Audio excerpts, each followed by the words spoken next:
నమస్తే welcome to Vihari news. ఆంధ్రప్రదేశ్లో ఎన్నికలు దగ్గర పడుతూ ఉండటంతో పార్టీలన్నీ బిగ్ షాట్స్ కోసం ప్రయత్నాలు చేస్తున్నాయి। ఇందులో భాగంగానే సామాజిక వర్గాలను తెర ముందుకు తీసుకొస్తున్నాయి।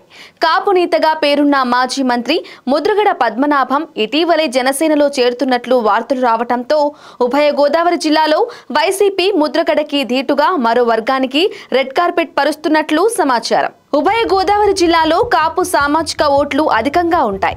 వీరికి ధీటుగా రాజుల సామాజిక వర్గం కూడా ఉంది। అయితే గత ఎన్నికల్లో జనసేన గోదావరి జిల్లాలో మంచి ఓట్ షేర్ సాధించింది। ఆ ఎన్నికల్లో జనసేన గెలిచిన ఒక్క సీటు రాజులు కూడా గోదావరి జిల్లాలోని నియోజకవర్గమే।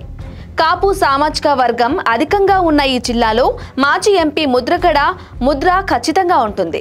గత ఏడాది ముద్రగడ పవన్ పైన చేసిన కామెంట్స్ చూస్తే ఆయన వైసీపీలో చేరుతారనుకున్నారు। కానీ అనూహ్యంగా ఈ మధ్యకాలంలో జనసేన నేతలతో టచ్లోకి వెళ్తున్నట్లు వార్తలు రావటంతో అప్రమత్తమైన వైసీపీ ముద్రగడ సామాజిక వర్గానికి ధీటుగా ఉన్న రాజుల సామాజిక వర్గం పైన ఫోకస్ చేస్తోంది।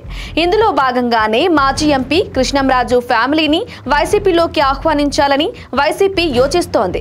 వైసీపీలో చేరిక గురించి ఇప్పటికే కృష్ణంరాజు భార్య శ్యామలాదేవితో వైసీపీ అధిష్టానం చర్చలు జరిపినట్లు తెలుస్తోంది। ఎంపీగా పనిచేసిన కృష్ణంరాజు గారు రాజకీయాల్లో ఎంతో కీలక పాత్ర పోషించారని, ఆయన లేని లోటు తీర్చాలని శ్యామలాదేవికి సూచించారట। పార్టీలో చేరిక పైన ప్రభాస్ పెద్దమ్మ శ్యామలాదేవి సానుకూలంగా స్పందించినట్లు సమాచారం। గ్లోబల్ హీరో ప్రభాస్ కు ప్రస్తుతం దేశమంతా మంచి ఫాలోయింగ్ ఉంది। దీంతో ఉభయ గోదావరి జిల్లాలో పవన్ ఫ్యాన్స్ కి ధీటుగా ప్రభాస్ ఫ్యాన్స్ ని రంగంలోకి దింపాలని పార్టీ భావిస్తోంది। ప్రభాస్ పెద్దమ్మ శ్యామలాదేవి వైసీపీలోకి వస్తే ప్రభాస్ మద్దతు ఎలాగూ ఉంటుంది కాబట్టి పవన్ కళ్యాణ్ కు చెక్ పెట్టవచ్చని వైసీపీ నేతలు ప్రణాళికలు రూపొందిస్తున్నారట।